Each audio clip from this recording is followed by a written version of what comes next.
Et maintenant, quelques mots de Philippe Conrad, président de l'Institut Iliade, directeur de la Nouvelle Revue d'Histoire. Il présente également l'émission Passé-Présent chaque mardi soir sur la chaîne d'information alternative TV Liberté. Il va nous introduire ce colloque en nous parlant de notre héritage européen, le connaître et le transmettre. Merci d'applaudir Philippe Conrad.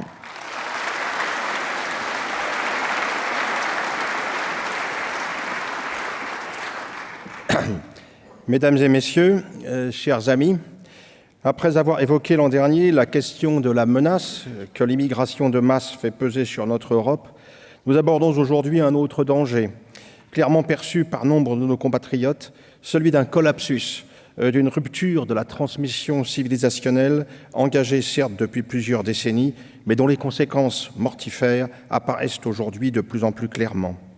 L'intitulé de notre colloque, « Transmettre ou disparaître », rend parfaitement compte de l'urgence dans laquelle nous sommes d'éveiller les prises de conscience nécessaires et d'imaginer les parades à une dérive porteuse de conséquences fatales.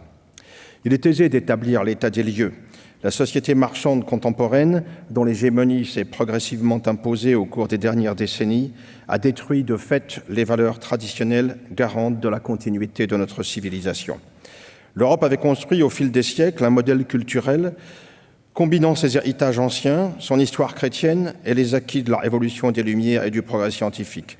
Tout cela a été remis en cause à la faveur de l'effacement politique qui a accompagné notre sombre XXe siècle, marqué par la guerre de 30 ans suicidaire qui s'est déroulée de 14 à 45 et par l'américanisation de ses modes de vie qui s'est imposée à partir des années 60 du siècle dernier.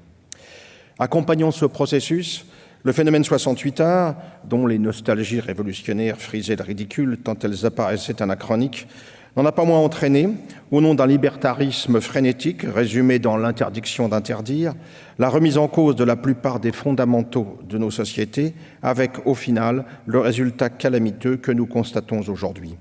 Il a fallu, pour en arriver là, la déconstruction qu'évoquera tout à l'heure François Bousquet, la remise en cause générale des valeurs morales traditionnelles de responsabilité, d'effort, de patriotisme, d'héroïsme ou de dépassement de soi au service d'un idéal en fonction d'un sens donné à la vie, au-delà de l'individu narcissique devenu la figure dominante d'aujourd'hui. On a constaté également, à la faveur des illusions entretenues par un égalitarisme synonyme de nivellement par le bas, un inquiétant recul des savoirs allant de pair avec l'abandon programmé des humanités traditionnelles. Tout cela n'est que le résultat d'une démolition patiemment mise en œuvre depuis la désastreuse réforme du collège unique, dont les conséquences prennent toute leur ampleur aujourd'hui, condamnant les parents d'élèves à se tourner vers l'enseignement privé et de mettre pour beaucoup leurs espoirs dans celui dispensé par les écoles hors contrat. Dans une société de plus en plus déshumanisée par l'hégémonie de la technique et le culte exclusif de l'argent et du profit, nous constatons le triomphe de l'immédiat, de l'instantané, du futile ou du dérisoire, auquel se rattache compulsivement l'homo festivus du regretté Philippe Muret. La poursuite d'une telle évolution ne peut que s'avérer catastrophique et aggraver encore les différents maux dont souffre aujourd'hui une Europe totalement insérée dans un processus de mondialisation destructeur des identités et synonyme de disparition à moyen terme, dans un monde où les nouveaux rapports de force démographiques et économiques vont fatalement remettre en cause l'ordre établi à l'abri duquel la décomposition que je viens d'évoquer a pu s'imposer au cours des dernières décennies. Il est urgent, face à cette situation, de prendre la mesure de la menace et de définir les conditions et les moyens du sursaut nécessaire. Cette réaction s'appuiera d'abord sur la reconquête de notre mémoire commune, sur la redécouverte et la relecture de notre histoire. Un enjeu essentiel au moment où celle-ci est mise en cause par un lobby très actif réuni autour de Patrick Boucheron, le chouchou de notre grand quotidien du soir, qui, s'appuyant sur des réseaux professionnels et médiatiques très bien organisés, est à la manœuvre pour remettre en cause la légitimité d'une histoire de France assimilée à une addition de mythes, à une construction artificielle et tardive, imaginée pour donner une expression à un sentiment national désormais dépassé.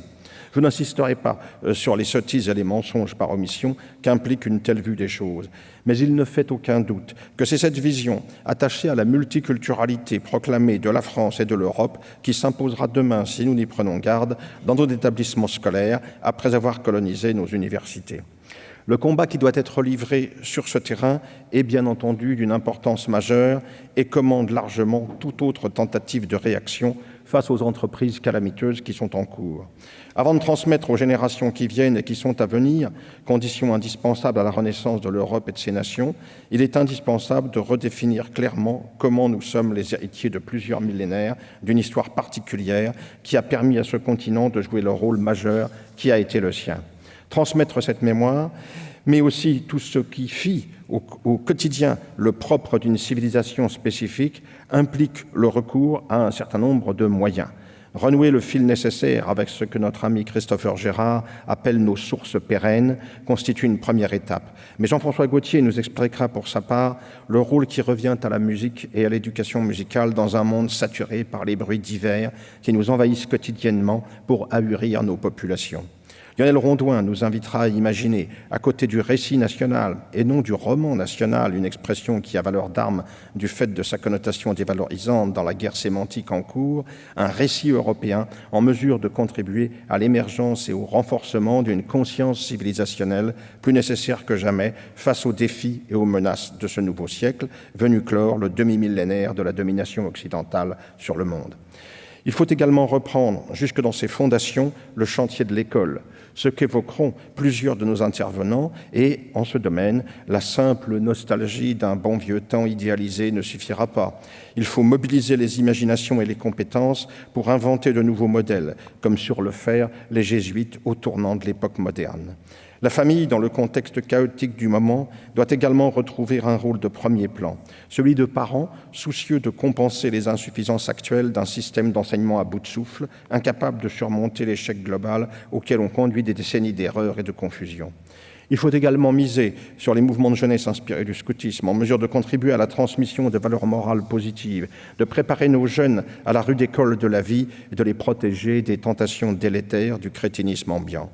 La mobilisation nécessaire passe aussi par les supports classiques de la transmission que sont le livre, la revue ou le magazine. Les succès spectaculaires de certains auteurs lanceurs d'alerte nous montrent qu'il s'agit là d'un front toujours important, quelle que soit la place conquise aujourd'hui par les réseaux sociaux. Les radios privées peuvent être bien sûr des vecteurs de résistance, de Radio Courtoisie au Méridien Zéro. Il en va de même des sites de réinformation comme le Salon Belge ou Braise Info, auquel est venu s'ajouter TV Liberté, dont l'existence est d'ores et déjà un atout majeur pour les militants de la reconquête. Ces vecteurs de résistance, ils ont besoin de moyens. Il faut impérativement soutenir dans des registres différents l'Iliade, dont Grégoire Gambier vient de vous présenter l'action, TV Liberté, qui a engagé la lutte pour l'information, ou la Nouvelle Revue d'Histoire, créée par Dominique Vénère et que j'ai l'honneur de diriger en vous abonnant et en abonnant vos amis. Éclairer sur ces diverses actions, établir entre elles les synergies nécessaires, éclairer les pistes des entreprises à venir, c'est l'objectif du colloque qui nous réunit aujourd'hui. Sa réussite se mesurera à la mobilisation qu'il sera en mesure de susciter, car la tâche est immense. Il s'agit d'abord d'éclairer nos concitoyens pour favoriser la prise de conscience indispensable à tout effort de redressement. Mais la lucidité ne suffira pas. Il y faudra aussi une volonté et une persévérance sans faille. Car nous savons, selon une formule qui nous a toujours été chère, que là où est une volonté, il y a un chemin. Je vous remercie de votre attention.